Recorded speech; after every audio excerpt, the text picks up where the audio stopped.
कविता 17वी थेंब आज हा पाण्याचा.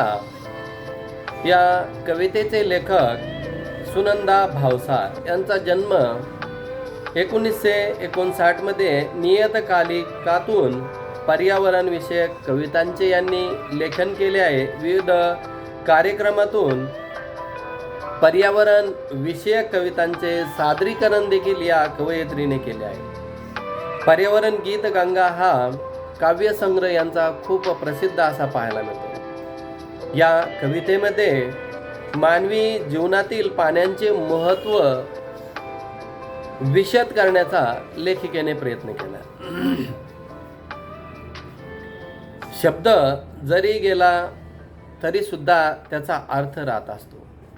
विषय आहे हा गाण्याचा आपण म्हणतही असतो. आभाळातील बहुमोल हा जो काही थेंब आहे, थेंब आज हा पाण्याचा आहे, पण हा थेंब फार उपयोगी पडणारा आहे. जर का ह्या थेंबाचे जतन आपण केले तर आपले भविष्य चांगले होतील. मोती बनून सरसर सरसर जमिनीवरती ते येत असतात वर्षामधल्या सरीमधून, आणि पावसाच्या ज्या काही सरी येतात त्याच्यातून सरसर करत असे थेंब पृथ्वीवर येतात.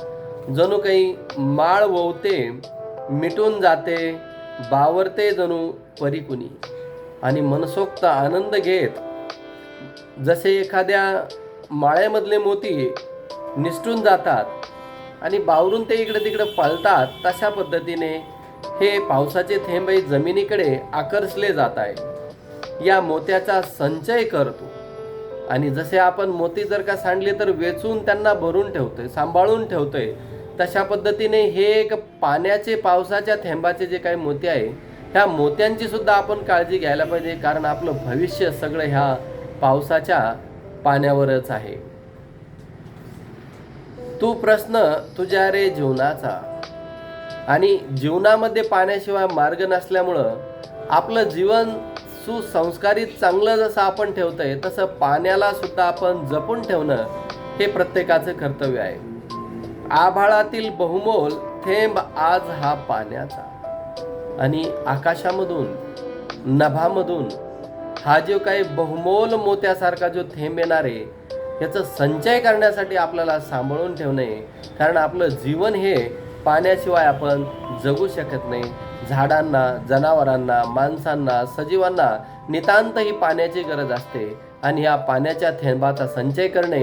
म्हणूनच कवयित्री सांगते, याला सांभाळून ठेवा. आभाळातल्या या मोत्यांना मातीमध्ये पिकती मोती, आणि जर का आभाळातले हे मोती जर का जमिनीवर पडले तर जमिनीच्या पोटातून पेरलेले मोती आपल्याला पाहायला मिळेल.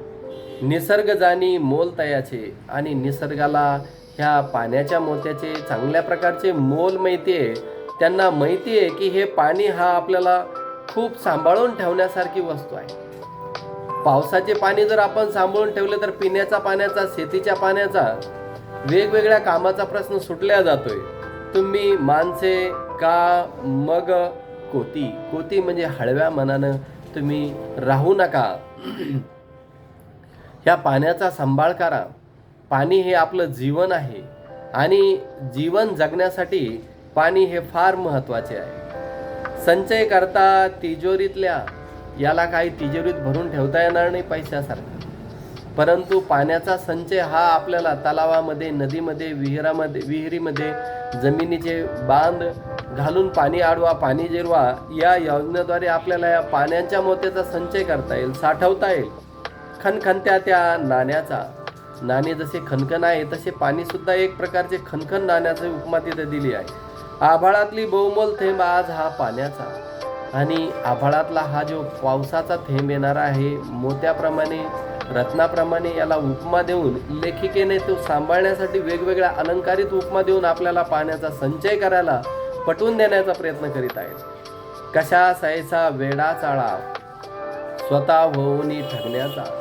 आणि जर आपण पाण्याचा संचय केला नाही, पाणी आपण जास्त प्रमाणात उपयोगात वापरात आणलं, आणि पाणी जर का संपुष्टात आलं तर माणसाचं जीवनही संपुष्टात आलं असं समजून चला. त्याच्यामुळं माणसांना लेखिका म्हणतात की तुम्ही स्वतःलाच ठगण्याचा प्रयत्न करू नका. दृष्टिकोन तू बदल आता निसर्गाच्या ह्या बघण्याचा. आणि निसर्गाचा पाऊस पडण्यासाठी झाडे लावा, ऑक्सिजन वाढवा, पाऊस वाढवा ही म्हण विद्यार्थ्यांना चांगल्या प्रकारे माहीत असते. तर हा जो दृष्टिकोन आहे आपण बदलायला पाहिजे. झाडे तोडली नाही पाहिजे, झाडे लावली पाहिजे, झाडाचे संगोपन केले पाहिजे. जर का आपण पृथ्वीतलावर झाडे लावली तर पावसाचे प्रमाण कमी होणार नाही आणि पाऊस भरपूर प्रमाणात पडला तर आपले जीवन सुरळीत चालू शकते हे सगळ्यांनाच माहीत आहे. तरी सुद्धा आपण त्याचा दृष्टिकोन बघण्याचा बदलायला पाहिजे. निसर्गाची आपण जोपासना, त्याच्याशी आपण संलग्नित राहायला पाहिजे. तहानेसाठी सांग पुरे का घोटभर रे तुला रे सोन्याचा. आणि तहान लागल्याच्या नंतर तहान ही कोणत्याही वस्तूने भागवल्या जाणार नाही. तहान लागल्याच्या नंतर आपल्याला पिण्यासाठी पाणीच लागेल आणि पाणीच आपली तहान भागवू शकते हे सगळ्यांना माहीत आहे. म्हणून पाण्याचा अपव्यय टाळणे, विनाकारण पाणी वाया जाऊ न देणे, आभाळातील बहुमोलाचा थेंब हा पाण्याचा. आणि पाणी हा किती बहुमोल आहे.